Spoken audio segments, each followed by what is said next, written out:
Aquí. Chicos, perdónenme por tanta espera. Le hice demorar mucho. Miren, lo que pasó es que fue en mi tablet. Mi tablet estuvo en reparación. No pudo cargarse bien. Y por eso, y por eso, mm, y por eso, y por eso me tardé. Por favor, discúlpenme. ¿Ya?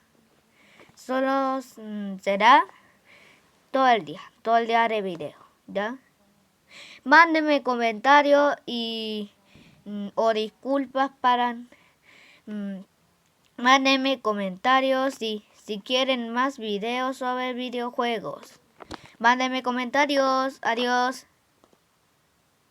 Adiós.